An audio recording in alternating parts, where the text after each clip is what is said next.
My faith is relentless. Yeah. Come on. If you with me, then pick them up and put them down. Boots to the pavement, kingdom invasion, proclaiming his name and reclaiming his people. We are the church, no building, no steeple, making our Lord popular, evangelizing the youth and raising up the generation of Joshua to rise up, wise up and open their eyes up and live unashamed for the Christ living inside us. Relentless. Yeah. We got a hot show today on Relentless Faith. Relentless Faith. Relentless faith. That faith that don't stop. That faith that keep going. That faith that push forward. That faith that break down walls. That faith that cracks the chains. That faith that delivers. Relentless faith. Like I said, we got a hot show today. Today we got Renovate Worship. We're going to hear some praise and worship that's going to be off the chain. We also got a pastor. Check this out. A pastor who was a pastor now, who before he became a pastor, he struggled with racism, right? So let's hear from Renovate Worship and He's Faithful. He is Faithful is probably a song that I listen to and play more than anybody ever should with a song. But there's so many songs about God and being faithful, and I think this one's just so important to me because it's just a complete declaration of all He is and all He's done. The lyrics are, He has paid the highest price, He has proven His great love. So what He did on that day is just so crazy and so unreal that would happen to us. I think it just proves that He is faithful, and that's not the only time He's been faithful.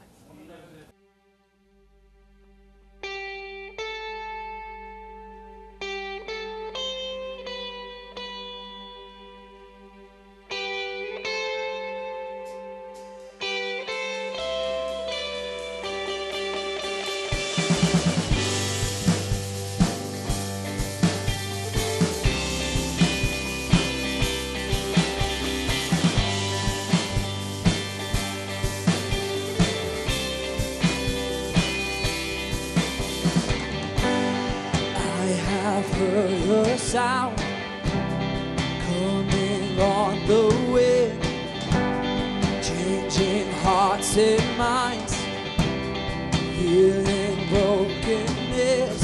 I hear generation breaking through despair. I see a generation full of faith declared.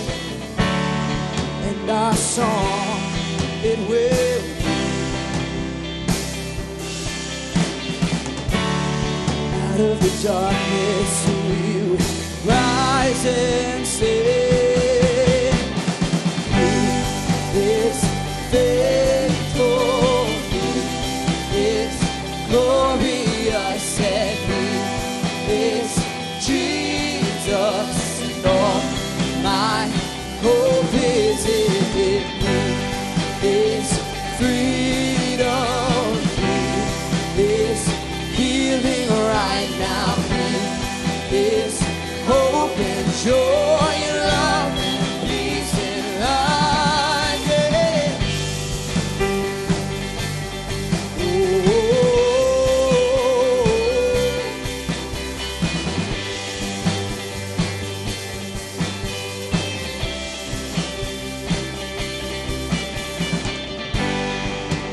I've seen a light like the break of dawn, giving blind insight, letting lame men walk. I see a generation with resurrection life. We are a generation filled with the power of Christ. And our song, it will be.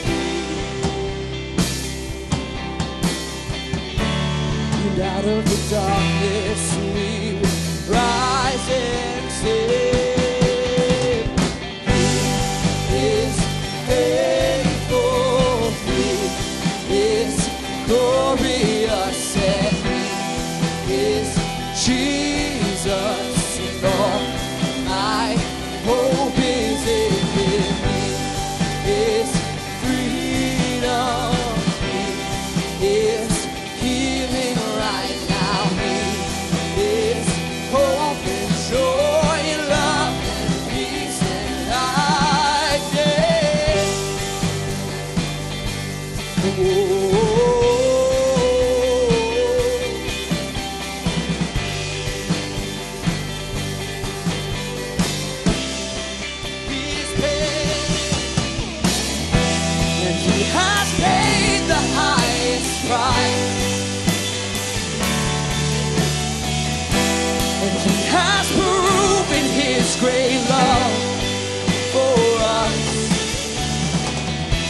and we will praise him with our lives and proclaim our love for him. Oh, he has paid the highest price. He has proven his great love for us. We'll praise him with our lives and proclaim our love for him. And he has paid the highest price. And he has proven his great love for us. And we will praise him with our lives. Oh, yeah. And proclaim our love for him. Oh, from the highest mountain. And he has paid the highest price. And he has proven his great love for us. And we will praise him with our lives and proclaim our love for him. Whoa,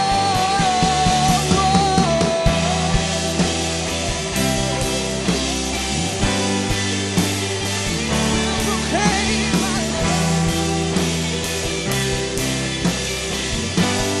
Jesus, Jesus,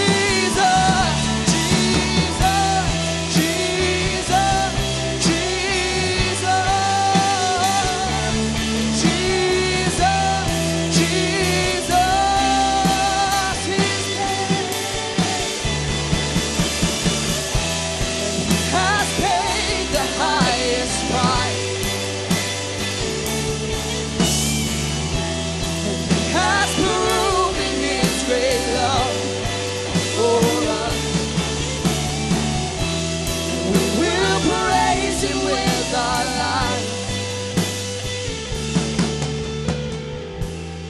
and proclaim our love for him.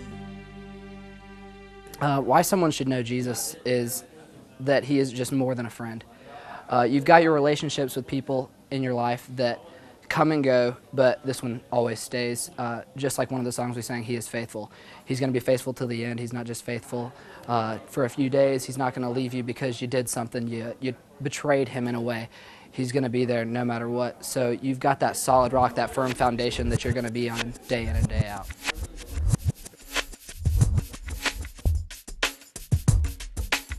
Okay, we're gonna get into some real heavy stuff on this show here. Stuff people don't really like to talk about that much. But, you know, whether you realize it or not, you know, if there is a devil, you know, these things still exist.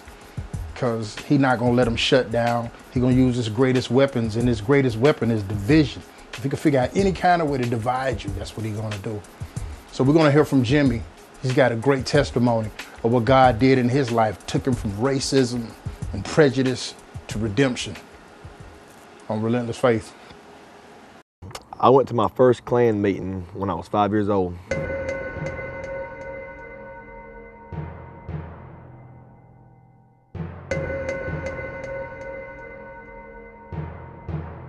My great-grandfather was a grand wizard. My daddy seen black men killed. So growing up, you didn't talk to black people. It was instilled, your friends are white, you talk to white people, black people are trash. That's the way I was brought up.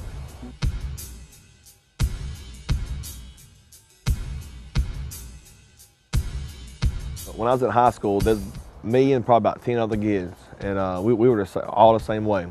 We were the country boys, we were the white boys. We would jump black boys for no reason, just beat them and leave them. It got to a point where I was getting at least 3 fights a week.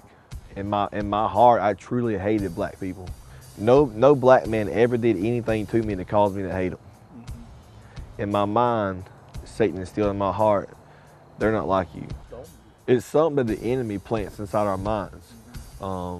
Satan wants, you know, his whole theme is to separate. He wants to separate people. And he used that so I couldn't see who my real brothers were.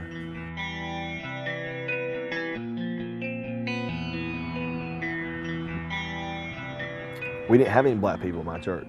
But one Sunday, this big black dude came, and he was married to a white woman, and I hated him. Didn't know why he was there. Well, he started working in the youth group. About this time, my dad started slipping out of my life. This man was just a youth worker, but he started talking to me. I was at church, so I had to put on a good face. So I listened to him. About 3 months, this guy wanted to build a relationship with me. And he came to me one week, he said, Jimmy, why won't you let me in your life? Why won't you talk to me? I said, because you're black. And we started talking, and he became the best man at my wedding. God used him to show me that color is just a pigment. That God created all of us with the same blood. The same blood that God used to forgive my sins was the same blood God used to save a black man. And through that relationship, God delivered me from prejudice. And now I see that man every week. Talk to him several times a week. This black man led me to Jesus. He took me fishing, taught me how to cut grass, taught me how to work, and told me about Jesus. And so through that, God showed me where that sin was in my life and pulled it out.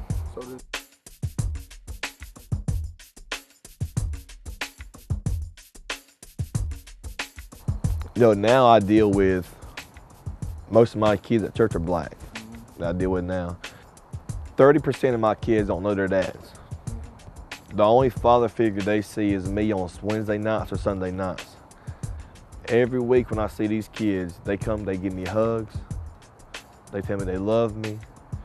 I have to show them what a man is, because if they look at the men that are surrounding them, they're gonna fall into the same things, drugs, drinking. I have to show them what a man's supposed to be, how a man's supposed to act. And I see them every week. They come in, especially new ones. I had one kid ask me, he said, why does a white man love me so much? I told him, it's because we're supposed to love everybody. God's commanded us to go and love everyone, no matter what they do to us, no matter what they do against us. Jesus didn't die for one race. Jesus died for everybody. God's love, I mean, I can't even wrap my mind around how much he loves me and what he did for me. And there's no way that I can say nobody else deserves that.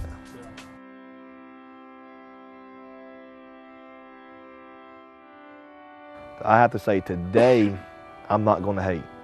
Today, I'm not going to see any separation. It's a daily battle, because even though God has brought me through that, I'm still in my flesh. The enemy is still in my mind, and he's still telling me, you're different from these people. And I got to keep telling myself, God created all men equal. For old is gone, the new has come. God completely takes away all of our old. Behold, all things are new. You know, he gives us a new perspective. He gives us a new mind. He gives us new eyeballs. It's like I told a kid one day, he took away my old eyeballs and he put in new ones. Our world is going to teach us to separate. The world wants separation. The world don't want unity. We have to decide for ourselves. We have to choose for ourselves. Are we going to follow what the world's going to tell us to do, to be segregated, to be isolated, or are we going to choose what God's called us to, and that is to be the salt of the earth, to be the good tasting things that this world needs to see, to be the difference. And it comes down to a choice.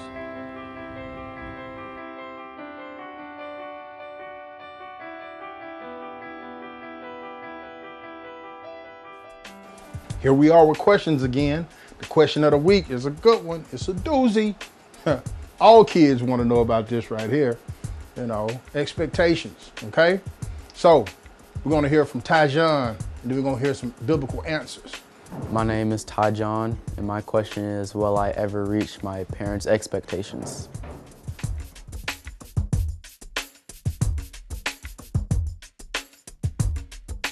Tyjon, great question. Will you ever reach the expectations that your parents have for you? The very fact that you're asking that question tells me that you care about what your parents want you to do, what your parents have envisioned for you and dreamed for you. God has a dream for you as well. But God commands some things of us. In Ephesians 6:1, he says, "Children, obey your parents as you would the Lord." So we're to obey them. We're to seek their counsel. We're to seek to do what is right, because we're to honor our father and our mother. And this is actually the first command. God says that's a command with a promise. And that promise is that it may go well with you, that you may have a long life in the land. Tyjon, you keep searching for what the Bible says you're to do, listening to what your parents say, and you know what? Your parents are going to be so pleased at your obedience, so pleased at what God is doing in you. They're not going to be able to stop smiling. And I know that God's going to bless you.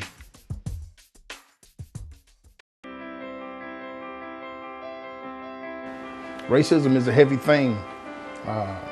Most of the time, racism ain't just always with color. Racism covers a whole bunch of different areas. You know, the rich and the poor, the black and the white, you know, the haves and the have-nots, you know, the Catholics and the Baptists and the Church of God and the Presbyterians and the Pentecostal. You know, we all do things different. We all see things different.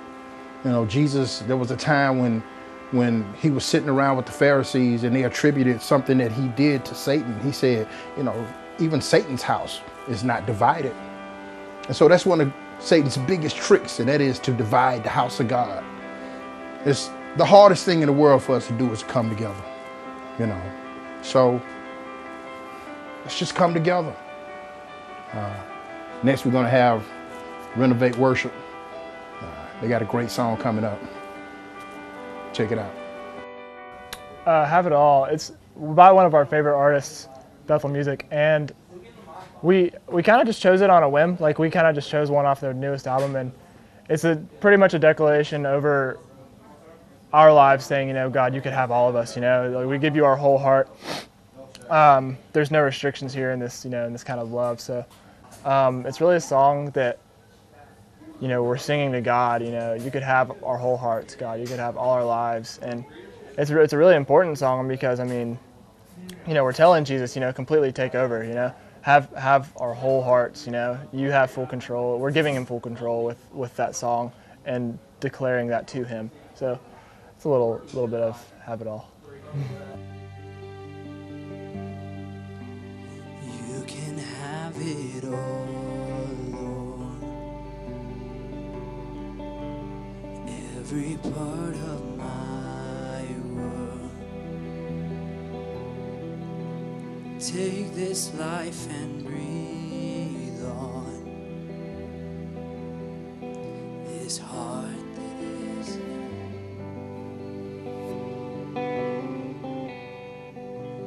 you can have it all, Lord.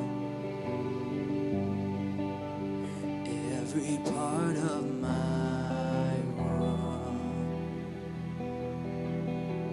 Take this life and breathe on this heart that is now yours.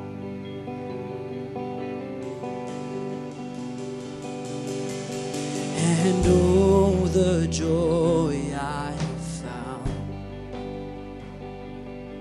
surrendering my crowns at the feet of the King who surrendered everything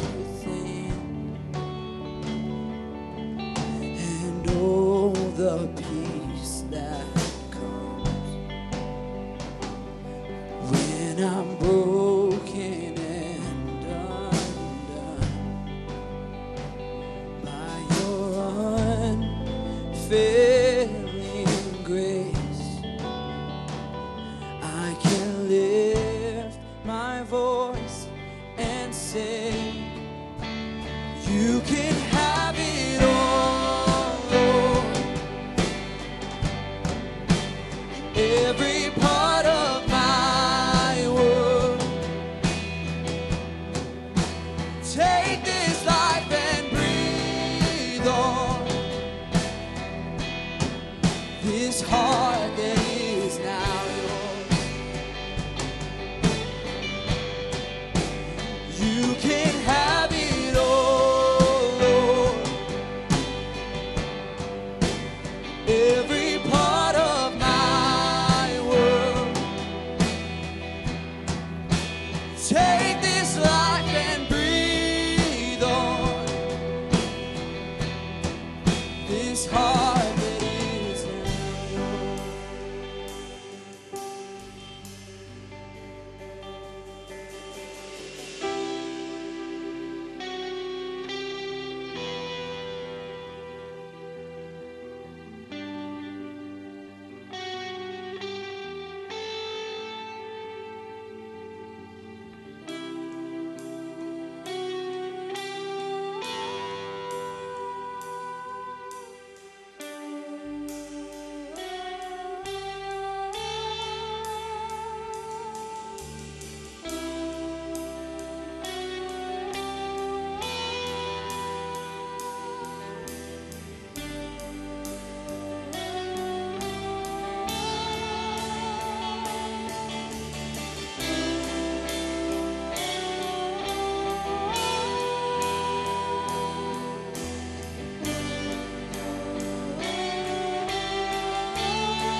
There is no greater call than giving